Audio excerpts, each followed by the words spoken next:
What's up guys? Welcome back to my YouTube channel. Dave nga pala. Ngayon ipapakita ko sa inyo kung paano ko nililinisan yung mga sneakers ko and kung ano yung mga ginagamit ko para malinisan sila. So, ngayon ang gagamitin nating sapatos ay itong binili kong Airforce 1 na pre-owned na. Ang problema lang wala siyang box and madumi siya. Pero good condition pa rin. So, yun nga guys, samahan niyo ako. Nalinisan natin at try natin ibalik siya sa dati. Let's go!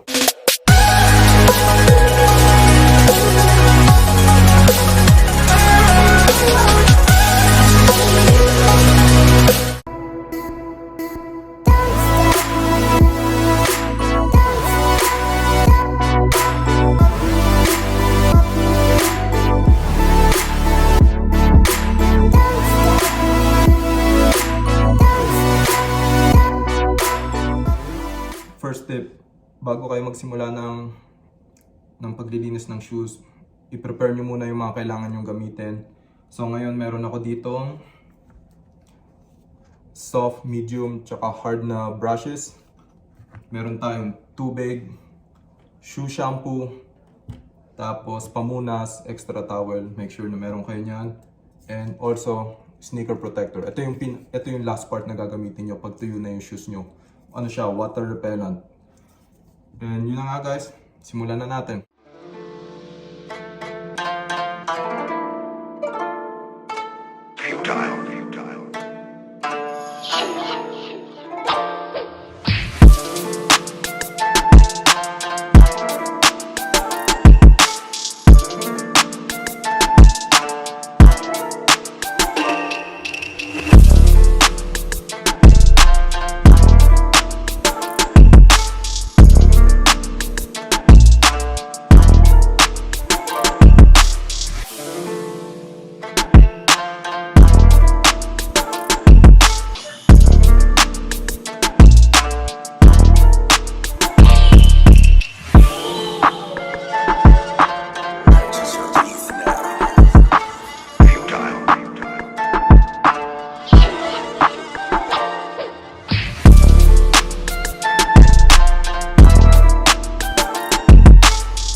Yun nga guys, tapos na natin linisan yung isang shoe.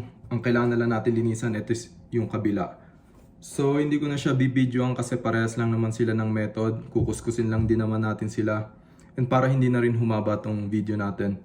So yung last method na gagawin natin is, pagkatapos natin sila kuskusin, ilalagay natin sila sa washing machine. So bago nyo sila ilagay sa washing machine, kailangan meron kayong bag na ganito.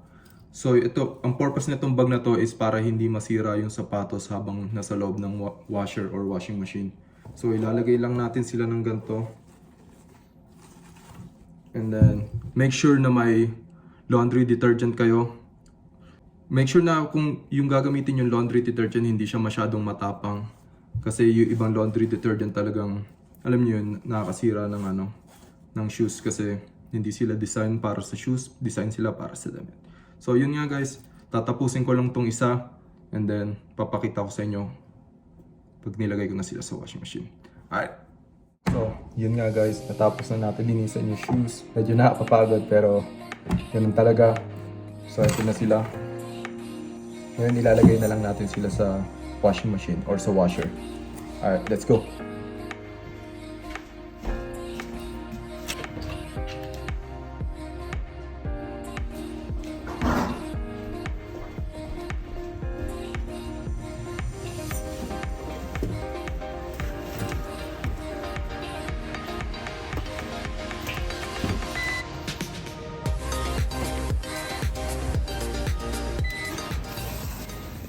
So, yun nga guys, after 1 hour ng sapatos na nasa washer, tapos na rin siya. Nilagay ko na rin siya sa dryer. Pero yung settings ng dryer is naka-delicate siya. So, parang medyo mahina lang yung init niya para hindi masira yung sapatos. Yun na nga. Ngayon na-assemblein ko na lang yung sapatos and then papakita ko sa inyo kung ano yung result.